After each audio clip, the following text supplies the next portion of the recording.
Critério Sustentável, o podcast para falarmos tudo sobre gestão pública e sustentabilidade. Olá, eu sou a Kathleen Feitosa e esse é o podcast Critério Sustentável. Um espaço para a gente discutir questões relacionadas à multidimensionalidade da sustentabilidade. Nós falamos aqui sobre as dimensões sociais, econômicas, ambientais, éticas, culturais e tantas outras mais que estão relacionadas com o dia a dia das instituições. Rotinas e práticas de sustentabilidade precisam ser implementadas para que a gente possa ter mais eficiência nas nossas instituições e nas nossas ações do dia a dia. Antes da gente começar esse podcast de hoje, eu vou fazer a minha autodescrição. Eu sou uma mulher branca, com cabelos castanhos, na altura dos ombros, estou com um blazer vermelho e um chale verde, e como esse episódio de hoje é especial, porque nós vamos falar sobre a temática da tragédia climática que assolou o estado do Rio Grande do Sul, eu estou hoje nessas cores, homenageando as vítimas e as pessoas que foram impactadas pela crise climática. Esse trabalho é um podcast, videocast, que é fruto de uma iniciativa voluntária do grupo Gestão e Parcerias Sustentáveis, o GPS, que hoje conta comigo, com Isabela Brito e Adriana Toches, além de todos os nossos parceiros e voluntários de grupo de estudos. Esse espaço ele está sendo viabilizado pela nossa parceria com a Omnivideo Produções. Eu te deixo um beijo, Kix Cartesini, muito obrigada pela sua força. Nos siga nas redes sociais, acione o sininho, fique antenado com as notícias, legislações, as dicas de todos os eventos e de novidades que estão relacionadas com a pauta da sustentabilidade para que você possa se manter informado. Bem, como eu já antecipei, a edição do Critério de hoje ela é muito especial, porque nós vamos falar sobre o desastre que impactou a vida de mais de 2 milhões de pessoas no estado do Rio Grande do Sul. Eu e Isabela Brito, minha parceira de hoje, estaremos aqui conversando com 2 profissionais que têm feito a diferença no auxílio às pessoas atingidas, atuando como gestores e principalmente como cidadãos responsáveis e solidários nesse momento de tanta dor. Bela, você pode se apresentar e apresentar os nossos convidados? Claro, olá a todas, olá a todos, bem-vindos, olá Keké. Eu sou uma mulher branca, de cabelos claros, compridos, estou trajando um casaco listrado com uma camisa azul. Já apresentando os nossos convidados, nós temos aqui a doutora Ilana Trompica, gaúcha, diretora-geral do Senado Federal desde 2015, mestre em Comunicação Social e graduada em Relações Públicas pela PUC do Rio Grande do Sul, especializada em Direito Legislativo pela Universidade Federal do Mato Grosso do Sul e doutora em Administração de Empresas pela FGV. Bem-vinda, Ivana. E temos também o José Henrique Pires, gaúcho, de Pedro Osório, é o atual secretário executivo da representação do Rio Grande do Sul em Brasília. É jornalista e radialista, graduado em Estudos Sociais pelo Instituto de Ciências Humanas da Universidade Federal de Pelotas, com especialização em formulação de políticas públicas pela Universidade de Salamanca. Tem vasta carreira administrativa e também foi secretário especial da Cultura do Governo Federal em 2019. Bem-vindo. Obrigada pela presença de vocês. Eu já gostaria que vocês, por favor, Ilana, se puder fazer sua autodescrição na sequência, você, José Henrique. Olá a todos e todas, eu sou Ilana Trompica, uma mulher branca, de cabelos castanhos claros, um pouco abaixo da cintura. Estou com uma calça alaranjada, uma camisa avermelhada, um colar dourado com laranja e um casaco cor da pele, bege, clarinho. E quero passar, então, a bola para você agora. A sua vez de se autodescrever, o único que não do outro gênero, o que é raro. Olá, eu sou o Henrique, gaúcho, tenho 1,86 m, tenho mais de 100 quilos, sou um homem grande, o meu cabelo já foi castanho, agora é grisalho, o pouco que resta. É um cabelo que eu costumo usar bastante curto, e estou usando uma camisa branca, uma gravata e um blazer cinza, quase sal e pimenta, como se chamava antigamente. E estou aí à disposição de vocês para trocar essas ideias importantes aqui com essa parceria. Na frente de todos nós tem uma caneca maravilhosa com água geladinha para nos ajudar a fazer fluir um pouco mais a conversa. Obrigada, Henrique. Obrigada, Ilana. Gratidão, né, do fundo do meu coração. Posso dizer para vocês que eu estou muito emocionada, porque sempre que a gente fala, né, do Rio Grande do Sul, pelo menos nessas últimas semanas, Ilana, eu quero dizer para você que o meu coração pulsa de uma forma diferente. Bom, vamos lá. Zé, eu vou ser muito direta. Como é que está o Rio Grande do Sul agora? Olha, o Rio Grande do Sul está ferido. Foi ferido por uma situação climática inesperada, que perdura, uma situação que seguramente terá 3 fases. Nós estamos terminando a fase 1, que é de resgate das pessoas. Teremos em breve uma fase complicada, que é a volta das pessoas para o seu ninho, para a sua casa, e muitos não vão encontrar mais a casa, não vão encontrar mais o ninho, não vão encontrar as memórias, e isso vai ser um momento bastante complicado.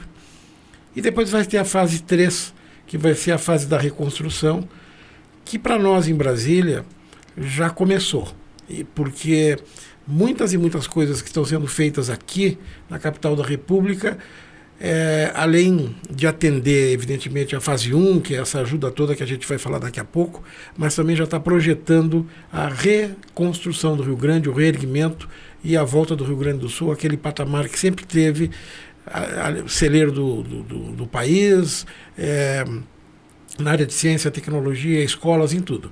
Então, nós estamos terminando a primeira fase e esperamos aí rapidamente conseguir reverter isso, com a ajuda de todos. Você pode nos trazer dados atualizados de quantas pessoas foram impactadas, quantas estão desalojadas? Enfim, a gente tem visto isso muito no jornal, mas com certeza o seu olhar é um tanto quanto mais aguçado. A grande questão é o seguinte: nós temos mais de 150 pessoas falecidas em função dessa situação, mas nós temos um número muito alto de pessoas desaparecidas que provavelmente, quando a água baixar e as pessoas forem às casas, vão encontrar pessoas que não conseguiram sair de lá. Então, esses dados são muito imprecisos. Impactado está o estado inteiro.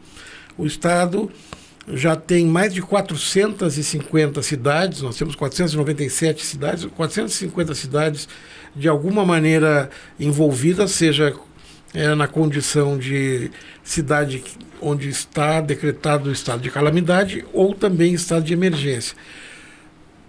Fora isso, nós temos dificuldades de comunicação entre os lugares do estado. Algumas coisas podem rapidamente ser resolvidas. Não caiu nenhuma ponte em estrada federal, me disse o diretor-geral do DENIT, mas caíram cabeceiras em inúmeras estradas federais. Então, vai ser fácil, porque a cabeceira da ponte é mais fácil de fazer que a ponte, que tem um processo licitatório, etc. e tal. A cabeceira se arruma. Mas há estradas estaduais cujas pontes foram levadas, importantíssimas para o escoamento de safra, produção, circulação de veículos, e tem estradas municipais que ficaram completamente destruídas. Então, esse esforço vai ter que ser muito bem coordenado pelas diversas instâncias, tendo em vista as diversas camadas que vão aparecendo na medida em que esse problema é enfrentado. O número de animais resgatados, animais, vamos colocar assim, pets, incluindo o cavalo, que estava em cima do telhado, e a eguinha, aquela que estava no 3º andar de um edifício, que conseguiu sobreviver. Nesse conjunto são mais de 12 mil animais resgatados, muitos e muitos sem o seu tutor, e vai ter... E há uma questão também que não foi levantada ainda, o que precisa ser levantada, é o número de animais que foram com a chuva, foram com a enchente. Eu participei hoje de uma reunião bastante importante no Instituto Interamericano de Cooperação para a Agricultura. Há um interesse muito grande da OEA e agências internacionais em colaborar em questão de preservação de banco genético, em questão de recomposição de biodiversidade. De tudo. Mas todos estão se preparando. É como se nós estivéssemos, como se fazia antigamente, perto da escola. A gente está colocando as coisas, o material escolar dentro da carteira, dentro da pasta para ir para o colégio. Mas nós só vamos saber exatamente o que tem quando os dados estiverem disponíveis. Seguramente nós tivemos perdas extraordinárias em alguns segmentos, por exemplo, suínos, porque aí tem toda uma cadeia produtiva que depende da plantação do milho que foi. Tem um produtor mesmo que a gente ficou sabendo, tinha 90 mil suínos dentro de uma área grande, até super bem cuidada, etc. e tal, ele tem 15 mil só. Os outros foram com a água. Então, esses dados nós só teremos com precisão no momento em que as águas baixarem, e nós teremos que trabalhar em cima disso. Agora, já que tu me perguntas, eu quero dizer o seguinte: são milhares e milhares e milhares de pessoas que foram salvas graças a voluntários, a pessoas do Brasil inteiro que foram para lá.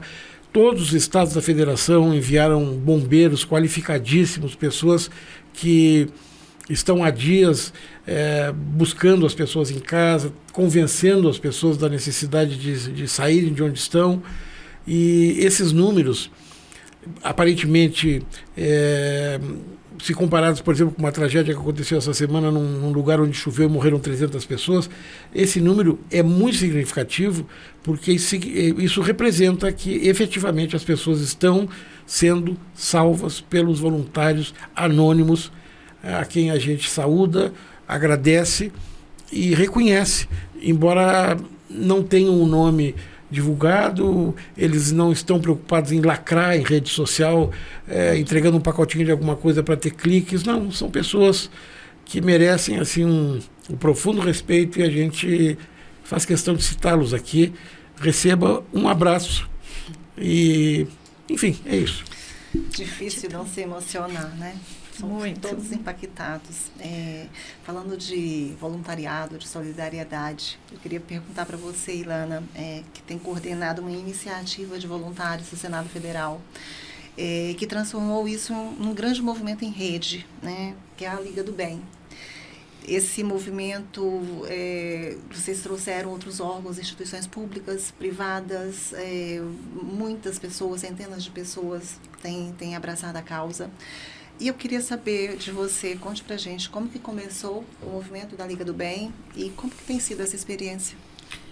A Liga do Bem é um grupo de voluntários, originalmente do Senado Federal, que foi trazido essa sugestão a meu conhecimento num programa que nós temos chamado Manhã de Ideias. Uma vez por mês eu abro a minha agenda numa manhã e qualquer pessoa pode vir colocar qualquer ideia, sem ter que passar por ninguém antes, nem por chefe. Pode ser menor aprendiz, pode ser efetivo, comissionado, terceirizado, e a pessoa tem 15 minutos para colocar a sua ideia. E um colega uma vez veio e disse: vamos criar um grupo voluntário, em 2015. Em 2016, em novembro de 2015, a gente criou a Liga do Bem, e a Liga do Bem foi tomando corpo, e ela tem algumas campanhas, 5 campanhas anuais fixas, né? Mas quando houve o desastre de Petrópolis, houve uma iniciativa da gente recolher donativos. Na época foram 30 toneladas, e conseguimos 2 carretas, e os próprios servidores do Senado Federal foram até Petrópolis. Em virtude disso, nós ganhamos uma moção de aplauso do plenário do Senado Federal. Agora, quando aconteceu com o Rio Grande do Sul, eu sou gaúcha, eu liguei para mais 3 colegas também gaúchos e disse: a gente tem que fazer alguma coisa e vamos fazer isso via Liga, né? E rapidamente fizemos uma reunião. Zé estava, e você vai lembrar que naquela reunião a gente achava: vamos fazer uma campanha e vamos conseguir 5 mil cobertores, lembra? A gente falou, 1.000. Eu achei 1.000, assim. Mas não, 5 mil. A campanha começou na sexta, no final do dia. Na segunda a gente já tinha os 5 mil. Na terça a gente já tinha quase 6 mil. A gente despachou naquela terça. e foi se avolumando tanto as nossas parcerias, que começaram com parcerias mais próximas do Rio Grande do Sul, como a torcida organizada do Grêmio do Inter, CTGs, e foi ganhando uma institucionalidade com a STJ, o TJDFT, o TST, escritórios de advocacia, o IDP, o Pátio Brasil, enfim, uma série de outros parceiros, né, que em algum momento tem lá caixas coletoras, né, e nós também trabalhamos e preferencialmente trabalhamos com doações em espécie para o nosso Pix. Né? Então, isso foi muito importante, foi uma rede que foi crescendo e, de repente, a gente começou a dizer, agora a gente precisa de voluntário, e começaram a chegar 100, 200 voluntários, a coisa virou uma coisa gigante, nós já mandamos mais de 100 toneladas, já fizemos 3 marcos de envio, o primeiro via FAB, o segundo, uma carreta bitrem com 36 toneladas. O terceiro, 2 carretas tomando 54 toneladas. Já conseguimos um compromisso da VTC Log, uma parceira, para toda segunda-feira nos oferecer um caminhão. Na próxima segunda-feira devemos levar 3 caminhões, em torno de 70 toneladas. E a coisa foi crescendo. E foi crescendo porque foi crescendo a solidariedade. E a solidariedade, infelizmente, esse é um momento em que algumas pessoas se aproveitam. Então, a Liga do Bem tem credibilidade, a Liga do Bem tem responsabilidade, tem transparência, então ela é um parceiro, né, que aparece nesse momento, um parceiro em que as pessoas podem confiar. E estamos trabalhando em rede, todos juntos. A Liga do Bem, ela é sensacional pelo que ela faz, mas ela é sensacional pelo que ela representa internamente. As nossas pesquisas de clima organizacional demonstram que mesmo as pessoas que não são voluntárias na Liga do Bem têm mais orgulho de trabalhar no Senado por causa da Liga do Bem, mesmo aquelas que não são voluntárias. E, além disso, ela também é um espaço para que os servidores aposentados sigam vinculados à casa. E, hoje em dia, a gente também tem os amigos da Liga do Bem, que são pessoas da sociedade civil que contribuem com a Liga. Ilana, não vou, vai ser irresistível perguntar, né? Porque eu sou uma forte candidata a ser franquia da Liga do Bem.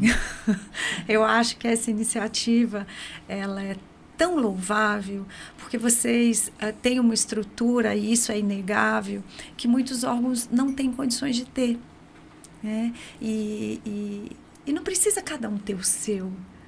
Eu acho que a gente, agregando... Trabalhar em rede, assim, exatamente, né? Esse é o verdadeiro trabalho em rede, né? Você juntar várias iniciativas, várias vontades, cada um com seu expertise, para que a gente possa somar e ter um grande resultado, como tem sido a Liga do Bem. E eu preciso dar o meu testemunho, né, com relação à gratidão, que eu pessoalmente, e eu falo aqui como pessoa, eu não estou representando nenhuma instituição nesse momento, de estar participando desse momento. Então, se eu ainda não te disse, minha amiga, muito obrigada. É muito bonito de ver. A Liga tem uma coisa legal, que sabe aquele lugar bom de estar?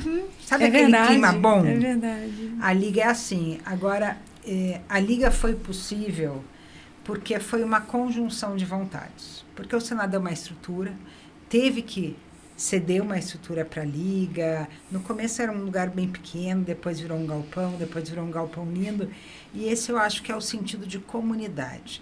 Eu vou fazer 10 anos de direção-geral no Senado.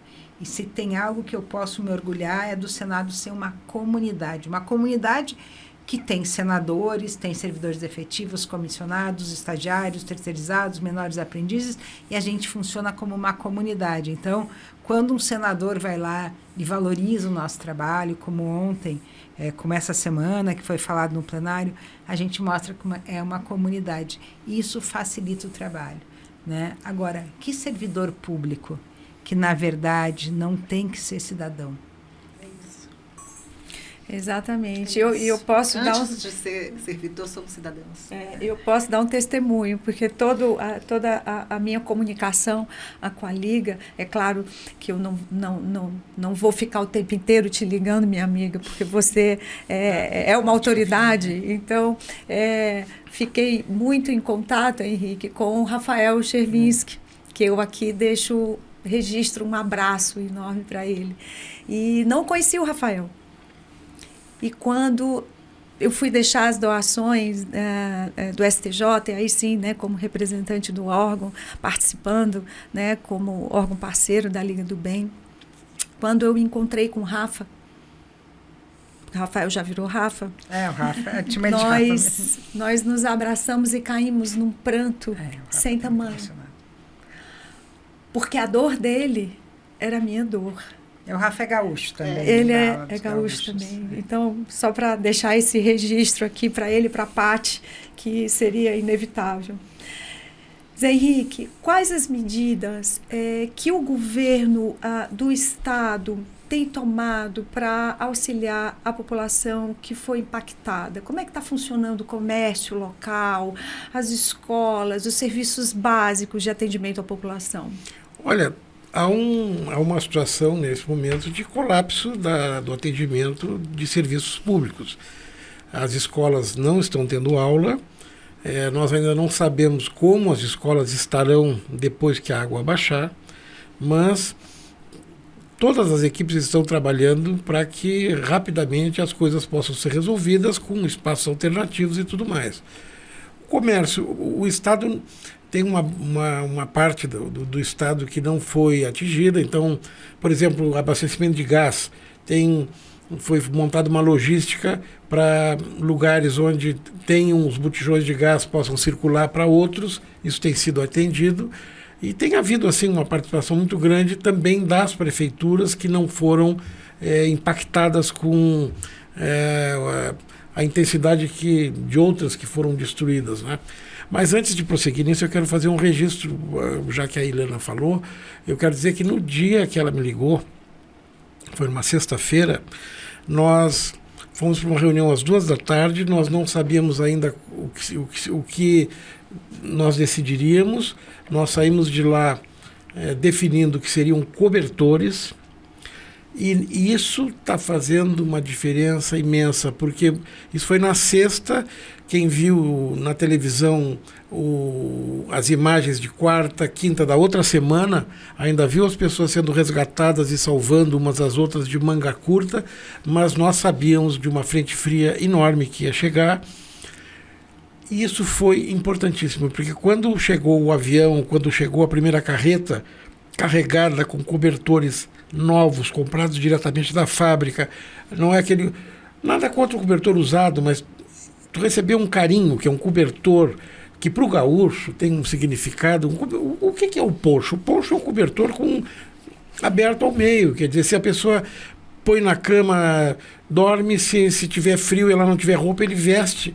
Então isso fez uma diferença muito grande. Ilana, para que tu tenhas ideia, algumas empresas gaúchas perceberam o quanto era importante o cobertor quando esses cobertores começaram a ser distribuídos. Ontem uma empresa comprou 15 mil cobertores e levou para o Rio Grande do Sul, através de uma logística exatamente fazendo a volta lá perto de Caxias do Sul e tal, porque precisa, agora, nesse momento, as pessoas precisam ter o calor, precisam se aquecer. Está muito frio lá. E está muito frio. Então, eu quero dizer isso e ressaltar algo que eu tenho dito em todos os lugares. A Liga do Bem é maravilhosa, os parceiros são maravilhosos, as coisas estão funcionando maravilhosamente bem, porque tem uma liderança que é a Ilana. Porque a reunião com a Ilana pode ter 5 minutos, está resolvido, não precisa ficar horas cada um falando, não, é isso. E é isso que nós precisamos. E voltando ao assunto Rio Grande do Sul, o governador Eduardo Leite tem sido gigantesco nessa tarefa, hercúlea. Ele é um rapaz que não tem 40 anos de idade, ele felizmente tem saúde, tem disposição, tem fôlego para fazer exatamente isso que a Ilana faz, com a liderança dele, reunir setor empresarial, voluntariado, outros governadores.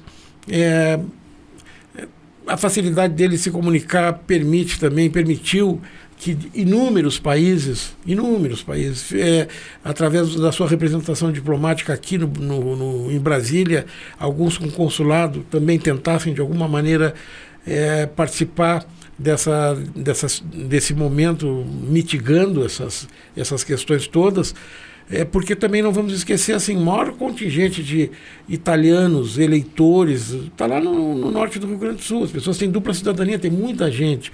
Nós temos mais de 16 mil haitianos que foram impactados, que moram entre Porto Alegre e Esteio, regularmente estabelecidos, com documentação, e aí começam a surgir comunidades. Por exemplo, da República Dominicana, tem um grupo grande de dominicanos trabalhando em indústrias de calçados e tal, ali perto de Encantado, que também foram impactados, e tudo isso acabou mobilizando também uma rede de relações internacionais, que hoje, felizmente, neste momento, está muito bem fundamentada a partir da Agência Brasileira de Cooperação, do Ministério das Relações Exteriores, que está coordenando, porque daqui um pouco até isso é preciso administrar. Quer dizer, eu não posso ter uma oferta maravilhosa sem ter a logística para fazer com que esse equipamento, essa doação chegue até o Estado. Nós estamos com problema de aeroporto, nós estamos com problema de porto até, em função da água que está saindo da lagoa. Mas, enfim, as coisas estão indo muito bem. Eu acho que nessas horas a gente percebe como as pessoas gostam dos gaúchos, como os brasileiros são irmãos dos gaúchos e como os uruguaios, os argentinos, os japoneses, os africanos. Eu não sei se vocês viram um vídeo de umas crianças africanas que não tinham nada para mandar para o Rio Grande do Sul, e eles fizeram orações em torno de uma bandeira gaúcha, crianças de lugares assim que realmente emocionam, tocam a gente, porque tem assim uma identidade com o gaúcho, com o homem que anda a cavalo, com aquele que planta o arroz, aquele que planta o feijão, aquele que exporta soja para a China. É muito legal. Somos todos irmãos. Exatamente.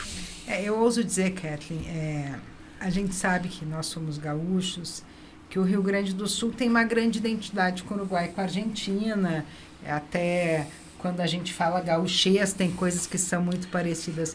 Mas eu nem acho que somos todos irmãos, eu acho que somos todos os mesmos. E eu acho que isso é importante que se diga, né? O Rio Grande do Sul é um estado mais no extremo sul do Brasil, é o último estado, fronteira, né? E o Brasil é um país enorme. E cada região tem a sua característica. A gente, quando vem morar em Brasília, aprende a ver o Brasil a partir de um patamar distinto, né? E eu acho que é muito importante para os gaúchos que eles estão se sentindo abraçados, até para que em determinado momento eles também se incluam mais. Eu acho que o Brasil está mostrando que o Rio Grande do Sul faz parte do Brasil, que o Brasil inclui o Rio Grande do Sul, né? E os gaúchos acho que estão se sentindo mais brasileiros, né? Com esse movimento todo do país em prol a eles. Então, é uma coisa horrível, que a gente não queria estar passando. Ninguém queria estar passando. Mas traz recados importantes, né? E já que veio essa situação, esses recados estão aí para que eles sejam muito vistos. Um deles é isso, do Sul, do Norte, do Nordeste, do Pantanal, do Planalto Central, do litoral. Nós somos todos brasileiros, né? Nós somos todos um só, né? É verdade. E agora, o outro recado muito importante que eu não posso deixar de falar, porque eu estou no critério sustentável, é que há algo que o meio ambiente, o mundo, o planeta está nos dizendo, né? E nós precisamos escutar, né? Eu acho que isso foi um grito, né? Foi um grito que precisa nos acordar, ainda mais num país que vai sediar o ano que vem uma COP, né? E o que isso vai significar? Nós precisamos sair diferentes dessa tragédia. Não é o Rio Grande do Sul que precisa sair diferente. O Brasil precisa sair diferente dessa tragédia. E é muito representativo, Ilana, a gente está falando justamente com alguém que fala também pelo Senado Federal, né, mesmo diante do escopo de atuação administrativa, e que também está ali junto, acompanhando as sessões e tudo. O que está passando? Né, como projeto de lei, né, quais são as medidas que a gente está tomando como prevenção, né, quais os recursos que a gente está destinando para que a gente possa evitar, né, desastres. para que isso não se repita. Esse será o desafio da reconstrução do Rio Grande do Sul. Nós vamos receber apoios diversos, vamos contar com técnicos gaúchos, mas o grande desafio é como reconstruir o Estado diante da possibilidade que o mundo nos alerta de que isso possa um dia voltar a acontecer. Vejam bem, nós estamos tendo, do ponto de vista pluviométrico, do ponto de vista hidrológico, as mesmas condições observadas na grande enchente de 1941. Muito bem. Porto Alegre tinha 270 mil pessoas em 1941. A água que inundou Porto Alegre inundou lugares em 1941 que não eram Porto Alegre, eram várzeas que circundavam a cidade e que por isso não teve esse impacto que está tendo agora. A mesma coisa Pelotas. Essa enchente chegou em Pelotas em 1941 e encheu a Praia do Laranjal. Mas não existia a Praia do Laranjal, que era uma estância de criação de gado que ficava na beira da lagoa.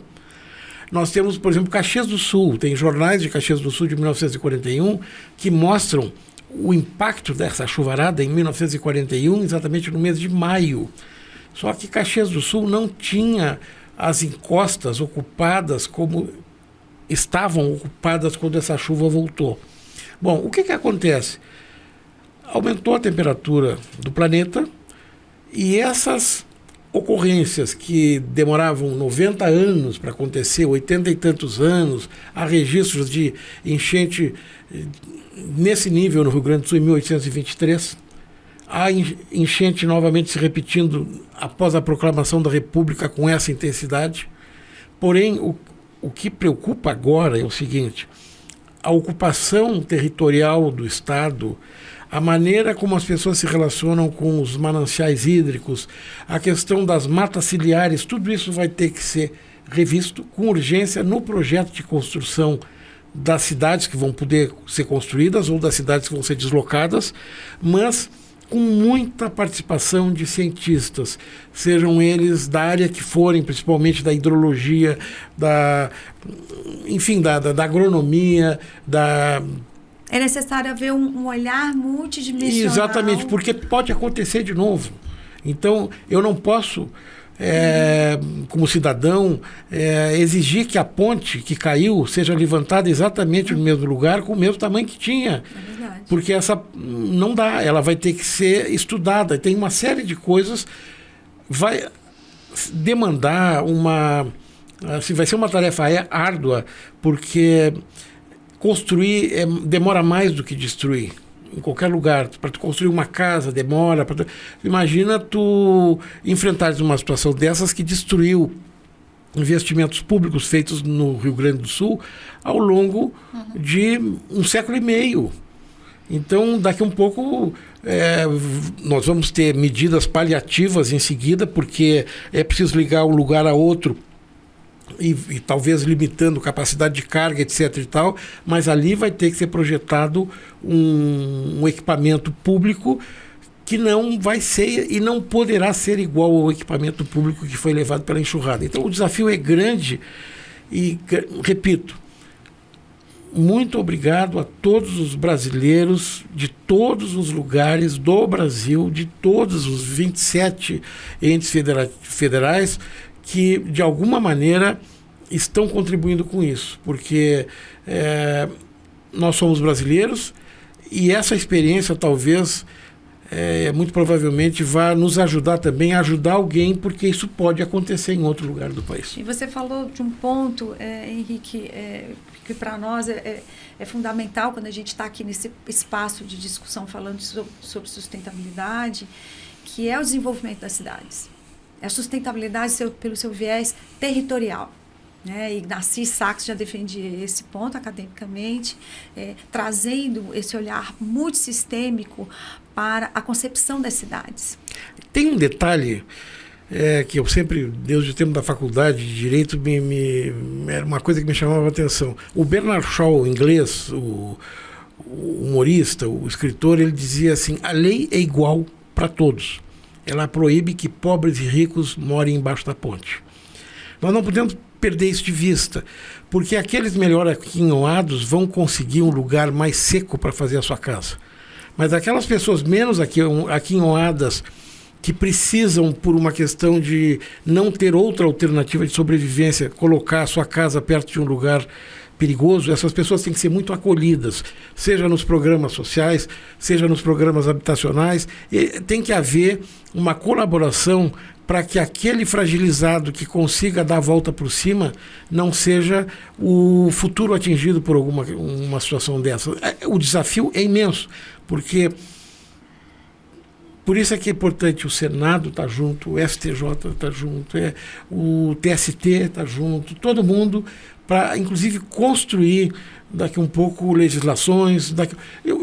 Agora mesmo, eu acho importante dizer, nós temos uma flexibilização na dívida do Estado, foi aprovada na Câmara, foi aprovada no Senado, o senador Paim foi relator novamente. Já no ano passado houve um decreto legislativo interessantíssimo, aprovado em setembro, com validade até 31 de dezembro deste ano, com flexibilizações legais por conta da conjuntura jurídica. Também isso vai ter que ser revisto em alguns casos, certas excepcionalidades, para que tudo dentro do republicanismo, tudo dentro da norma legal, mas prevendo que, em sendo uma situação excepcional, algumas medidas excepcionais vão ter que ser democraticamente decididas para dar suporte para quem tem que atuar, poder atuar com a segurança jurídica que os gestores têm que ter. Eu só tenho um aspecto que eu queria chamar a atenção, que sim, sempre em situações de emergência, quem tem menos recursos sofre mais. Mas dessa vez, algumas coisas chamam a atenção e são importantes que a gente fale.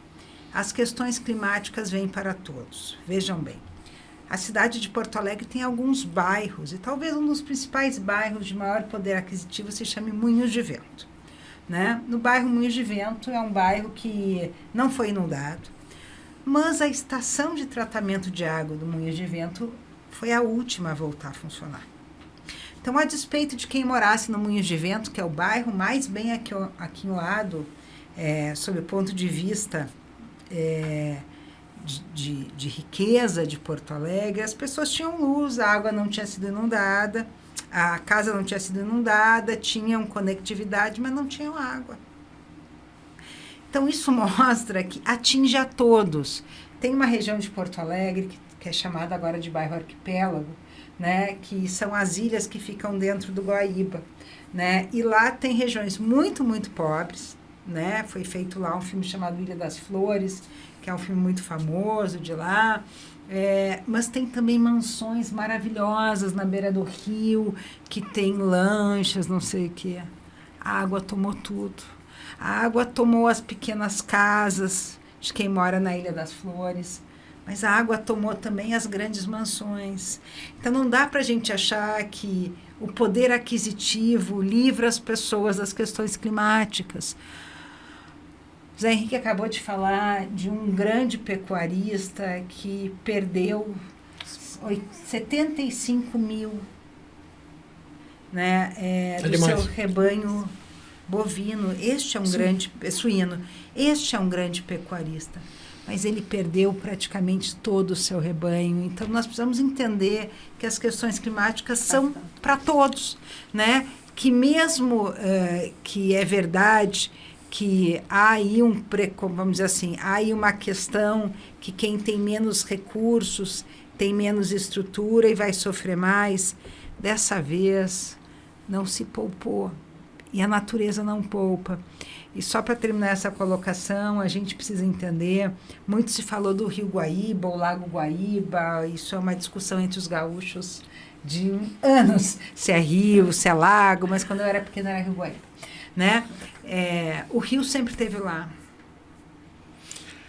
Sempre choveu e o rio sempre esteve no mesmo lugar. Quem foi em direção ao rio, quem assoreou o rio, quem diminuiu o espaço do rio fomos nós, não foi o rio. Né? O rio sempre esteve lá. Né? Há uma rua no centro de Porto Alegre, chamado Rua da Praia. Né? Que não tem praia, que não tem rio, como diz a música. Não tem praia, né? E não tem rio. Já teve. Mas já teve. Então, uma vez o rio chegou lá, aí nós chegamos com a cidade e fomos invadindo o rio. E uma hora o rio cobra seu espaço. A Ilana toca num ponto importante. Vejam bem, depois de morar em Porto Alegre, eu me dei conta que essa discussão, o Guaíba é lago, o Guaíba é rio, tem uma outra coisa por trás. A legislação federal é muito clara. Para tu construires na beira de um lago, tu podes fazer a tua edificação até 30 metros da beira do lago. Se tu fores fazer na beira de um rio, são 900 metros de distância. Um lago permite 30 metros, um rio exige 900. Que a gente então, vai escolher? Isso nós precisamos. A questão do rio para lago. A questão da sustentabilidade precisa ser vista. Claro, eu concordo com tudo, assino embaixo do que a Ilana disse, mas vejo uma questão. A enchente de 41 motivou uma série de obras em Porto Alegre, uma série de projetos, uma série de coisas bem feitas que ficaram prontas 30 anos depois, 1971, 72. Foi feita todo o planejamento de contenção de águas do Guaíba para a hipótese de uma chuva, de uma enchente, né, de grandes proporções.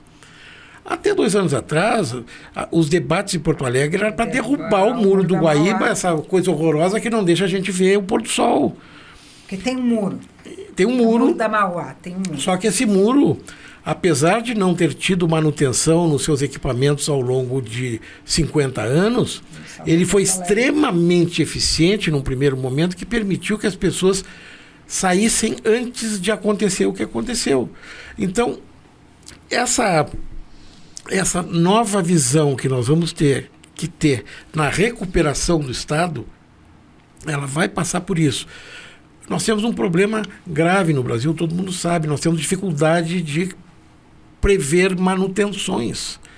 Nós temos, por exemplo, uma capacidade muito grande de restaurar prédios históricos, e depois ter dificuldade de zeladoria para esses prédios, para que ele não precise daqui a 10 anos ser restaurado de novo. E temos dificuldade de memória também, exatamente, né, Zé Henrique? A gente esquece que as coisas acontecem. Exatamente. Não, claro, a gente... O dia a dia, a vida, a gente também lida com 500 coisas e tal, mas por isso que é importante que as autoridades tenham essa visão e que tenham essa projeção. Eu já vi muitas vezes, é a terceira vez que eu moro em Brasília, eu vi políticas públicas muito bem feitas. Até vou usar o exemplo, agora se incorporou ao grupo que está na Liga do Bem, todo mundo, a ABERT, a Associação Brasileira de Emissoras de Rádio e Televisão. Eu me lembro que eu acompanhava mais a ABERT quando começou a discussão legislativa para a questão da TV digital no Brasil. Foi um trabalho muito bem feito, envolvendo todo mundo, para mim, uma das políticas públicas mais eficientes, porque foi feito um levantamento da produção da indústria nacional de televisões, quanto tempo duravam as televisões, como fazer para que as pessoas pudessem trocar o equipamento sem ter prejuízo. Foi feito um planejamento para ser executado em 5 anos, com a presença de agência reguladora, de ministério, de oposição, de governo. E ninguém teve problema com a colocação da TV digital no país, porque tinha uma preparação prévia. Nós vamos ter que pegar exemplos de políticas públicas como essas para implementar. Eu tive a oportunidade de fazer um curso rápido com um senhor que trabalhou no governo Reagan, em políticas públicas, depois foi contratado na montagem da União Europeia para montar a questão legislativa envolvendo países que certas questões assim foram muito bem discutidas, inclusive setores que precisaram ser subsidiados, setores que não precisavam ser subsidiados, para também preservar a cultura de certos lugares. Quer dizer, puxa, hoje alguém diz assim, por que alguém vai criar uma vaca para... Quem é que vai ter coragem de criar uma vaca lá na Suíça, que tem tanta coisa para fazer, mas vai ter uma vaca? É importante para a Suíça ter. É importante ter o queijo. É importante que o governo, de uma certa maneira, ajude aquele cara, de alguma forma, para que essa questão cultural também esteja presente. A gente preserve a história. Exatamente. Né? Então, nós precisamos ter isso é uma coisa assim que é preciso ter cada vez mais. Já tem em muitos lugares, não é nenhuma invenção. Mas nós precisamos ter também análise de impacto legislativo. Precisamos ter, assim, olha por aqui, olha por ali, vê como é. Quantas vezes a gente viu propostas maravilhosas surgidas sem ter uma pesquisa prévia, que acabam resultando numa coisa. Então, nós vamos ter que ter isso, principalmente nesse momento em que o Rio Grande vai ser reconstruído. É isso, vocês vão falando e muitas coisas passam pela nossa cabeça. Da sua fala, Henrique, eu fico como gestora até, e olhando para a fala da Ilana, né? Assim, a complexidade dessa reconstrução, a necessidade de uma governança, de uma gestão, da planificação, de tempo, né? Vamos precisar de muito tempo, vamos precisar de muita conscientização, né? Trabalho em rede, trabalho entre as diversas instituições para ter sensibilidade com essa situação que é nova, né? Passamos por muitas tragédias, mas igual a essa, acho que é a primeira vez, né, que nós passamos enquanto brasileiros. E aí mas eu gostaria de voltar na sua fala, Ilana. Você falou muito sobre conscientização, né, sobre o nosso papel como cidadão, nosso papel como ser humano. E nós aqui no Critério Sustentável, nós temos essa luta de tratar sobre as diversas dimensões dessa sustentabilidade, de tentarmos levar de conscientização para as pessoas. Hoje nós estamos falando sobre os impactos disso para a vida, para nossas vidas, né? E aí, Ilana, quem conhece o seu trabalho, quem acompanha a sua trajetória, sabe da sua consciência, da sua conscientização, do seu papel, abraçando essa causa da responsabilidade social, da responsabilidade ambiental, com vários projetos que impactam em toda a administração pública, né? Quem não conhece, a gente vai colocar os créditos, né, nos créditos desse podcast, lá suas redes sociais, para conhecer esse trabalho. Mas eu gostaria de falar com a Gaúcha agora, né? Você falou um pouquinho sobre isso. Como que, como gaúcha, como gestora, isso tem te impactado, né? Claro, tem te feito mover muitas pessoas, mas como que outros gestores públicos, né, podem abraçar isso e fazer a diferença? Qual a palavra que você teria hoje para outras pessoas, não só gestores, mas para outras pessoas? Como que essas pessoas poderiam fazer a diferença nesse momento? Eu acho que como gestora e como líder, eu posso dizer que os órgãos públicos são plataformas, né? Eu sempre digo assim, não ter nenhuma ressalva nas minhas contas no TCU, ter tantas premiações que a gente ganha no Tribunal de Contas, fazer um bom uso dos recursos públicos do Senado Federal, essa é a minha obrigação. Foi para isso que, num determinado momento, me escolheram diretora-geral, né? Essa é a minha obrigação. Agora, ter uma visão em que eu consiga enxergar o Senado Federal como uma plataforma para trabalhar equidade, ações antirracistas, respeito a diversidades, questões sociais, isso é uma oportunidade. E é essa visão que eu queria que os meus colegas gestores públicos tivessem. Cada órgão nosso é uma plataforma. É uma plataforma para a gente poder evoluir o nosso órgão, impactar aquelas pessoas, para que aquelas pessoas impactem suas famílias, seus amigos e depois trabalhar em rede. A última vez que eu estive aqui, a gente conversou sobre a cota para mulheres vítimas de violência. Exatamente. Quando eu propus ao presidente do Senado, eu não tinha a mínima ideia onde isso ia parar. E eu me alegro, né, por saber o que isso se tornou. Né? Mas eu tinha a visão que, por meio do Senado Federal, eu poderia fazer alguma coisa. E eu acho que é essa visão que o gestor público tem que ter. E eu vou repetir. Não há gestor público que não seja cidadão, mas não porque ele não seja uma pessoa ou porque ele também não pague impostos. Porque cidadania e serviço público estão embrincados num conceito só. Quem escolhe trabalhar para o Estado, escolhe trabalhar para a cidadania. É uma escolha que se faz, né? Eu fiz concurso público, eu quis ser servidora do Senado. O Senado não foi atrás de mim. Ele não me ofereceu nada, ele não me disse, Lana, venha trabalhar aqui. Fui eu que fui lá. E estudei, fiz um concurso difícil, e passei, me mudei para Brasília, porque eu sou gaúcha, eu morava no Rio Grande do Sul, não é? Então, eu escolhi isso. E eu escolhi isso porque eu valorizo o serviço público e porque eu valorizo a relação do servidor público como agente social, né, para valorização e para a formação de uma cidadania mais atuante, mais consciente. E enquanto gestora pública, eu vejo que a plataforma do Senado Federal me dá a oportunidade de fazer isso.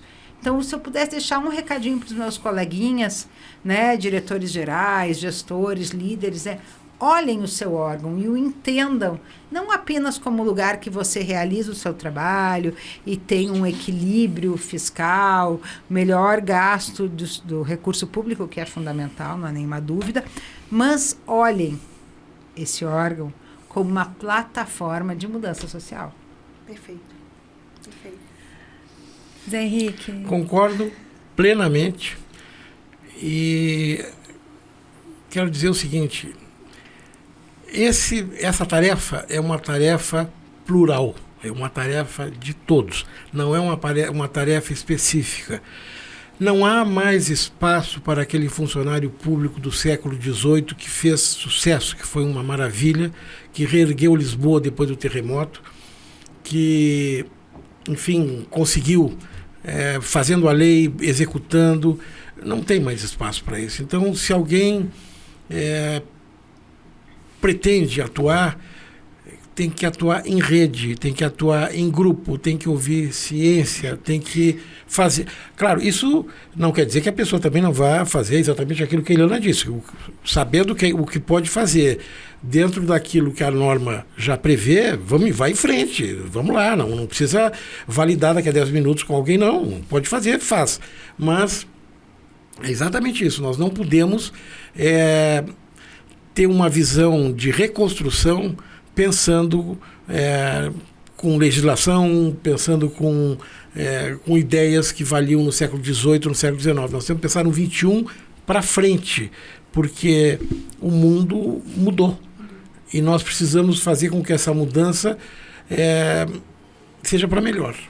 Porque também mudar para pior não é interessante. E aí é que vem toda essa coisa que a gente discutiu aqui. Acho que tem que encerrar, né? Eu quero agradecer. Bom papo, né? Eu quero agradecer imensamente pela rede de solidariedade.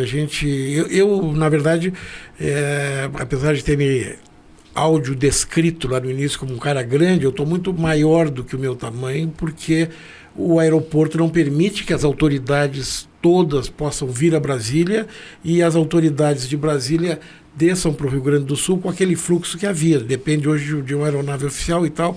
Então a gente acaba ocupando alguns espaços que não são nossos. Eu, como o Rio Guaíba, devo voltar para a minha calha, que é bem menor do que a que eu estou ocupando, no momento em que as coisas se restabelecerem. Mas, repito, em nome do governador Eduardo Leite, eu quero mandar um abraço carinhoso para todas as pessoas que, de alguma maneira, estão colaborando. Um embaixador me telefonou, pediu se eu podia ir lá na embaixada, ele queria ver como é que ia me atender. Aí eu chego na embaixada, a moça que atende ali tinha saído e tinha uma faxineira muito humilde, uma senhora que fez um cafezinho muito bom. Aí ela disse: olha, eu estou lhe atendendo porque a moça teve que sair, teve um problema em casa, o embaixador está numa reunião, vai chegar agora. E aí eu comecei a conversar com ela, e a comunidade religiosa da qual ela faz parte, numa cidade satélite de Brasília, está fazendo uma campanha maravilhosa e tinha mandado muito feijão, muito arroz, aquele sabão em pó que eles acharam que era importante mandar. Então, assim, é de todos os níveis, do pequeno ao grande. Então, para todos esses, um forte abraço. Eu recebi, nós tivemos uma missa maravilhosa nessa semana na Catedral, e teve gente que me disse: olha, eu não tenho condições de ajudar de outra maneira que não seja rezando com vocês. Isso não tem preço. Seja na fé que a pessoa professe, seja ela qual for, é muito importante saber que a gente está junto e que nós somos brasileiros. Ilana, muito obrigado. Até breve, porque nós nós ainda temos muito caminho pela frente. Ilana, como é que a gente pode ajudar mais ainda? Então, o Zé falou das coisas que não têm preço. E são muitas, mas algumas têm. E as que têm, a gente precisa mandar para o Rio Grande do Sul, como as cobertas, os colchões, os lençóis, as fraldas geriátricas, as fraldas de bebê. Então, o Pix da nossa campanha é apcnsocial@gmail.com. apcnsocial@gmail.com. Doe o que você puder, o que você tiver vontade, o que for possível. E nós vamos fazer, porque nós dava um outro programa, que é a questão logística, nós vamos fazer chegar ao Rio Grande do Sul, já chegou em Canoas, Santa Maria, e a próxima leva é para minha cidade, Porto Alegre. Graças a Deus. Bom, a gente encerra por aqui. Bela, para você que está nos ouvindo, que está nos assistindo, seja você a sua Liga do Bem. Seja você a Liga do Bem no seu estado, no seu município, na sua região. Se você está longe de Brasília e não pode se juntar a nós da Liga do Bem, porque eu já me sinto parte da Liga do Bem, né? Consiga fazer esse movimento na sua cidade. Se não agora, por questão da situação que o Rio Grande do Sul passa, por tantas outras situações que nós presenciamos todos os dias, de dificuldades, né, de populações vulneráveis, de alterações climáticas, refugiados climáticos, que temos muitos, né? O planeta está gritando, e ele está gritando pela sua ajuda. A gente se vê no próximo episódio. Um beijo e tchau, tchau. Critério sustentável. Oferecimento. GPS.